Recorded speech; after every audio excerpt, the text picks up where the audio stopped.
Com relação à parte da absorção intestinal também, imagina só um paciente pós-operatório. Toda vez que ele, às vezes, já toma lá antibiótico no hospital, vai continuar tomando antibiótico em casa. Nós, como médicos, temos que saber que quando nós receitamos um antibiótico, e tem que receitar realmente, quando o paciente precisa, não há dúvida, esse antibiótico, ele vai fazer o quê? Ele vai arrastar a flora intestinal, ele vai acabar com a flora intestinal, porque ele vai direcionado ali para neutralizar ali as bactérias. É um antibiótico e as bactérias então vão ser ofendidas. Então se diz que cerca até de aproximadamente 6 meses para repor a flora intestinal depois do uso de um antibiótico, ou seja, a pessoa passou 7 dias, 10 dias tomando antibiótico, só depois de 6 meses que ela vai restaurar a flora intestinal. E agora nós já sabemos que tem pessoas que tomam antibiótico quase que mensalmente, infecções urinárias recorrentes, ou faringite 4 ou 5 vezes no ano. Então as penicilinas está cansado de tomar, enfim, compra às vezes até de fardinho,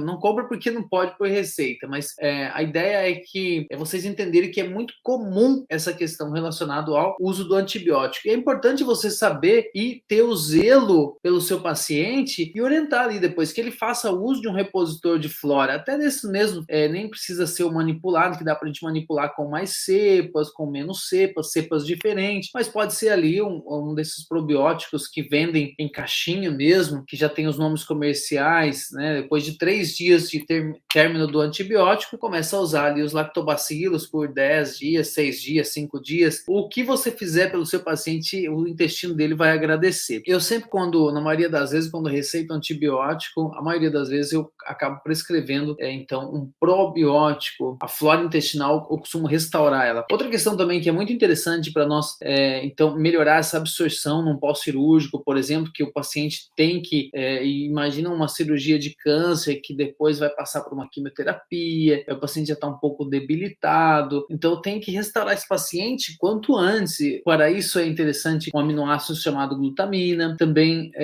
a vitamina A contribui bastante para a saúde do intestino, a organização e a otimização da tireoide também fica muito interessante, já que todas as células do nosso corpo têm receptores para T3 da tireoide, acaba então ficando bem melhor quando nós colocamos a modulação hormonal, a reposição hormonal com os hormônios bioidênticos para trabalhar nesse período aí, é importantíssimo. Também relacionado a quadros de anemia, de repente a pessoa está tomando ali o ferro, noripurum, enfim, sulfato ferroso, e a anemia acaba que não melhorando, principalmente quando está fazendo tratamento via oral. Por quê? Nós temos que pensar que tudo que nós prescrevemos para o nosso paciente e orientamos, o fato dele engolir não necessariamente vai ficar no corpo dele. De repente vai passar e vai sair direto. Então por isso que é interessante nós termos ali, para os quadros anêmicos também, otimizar bastante a absorção intestinal.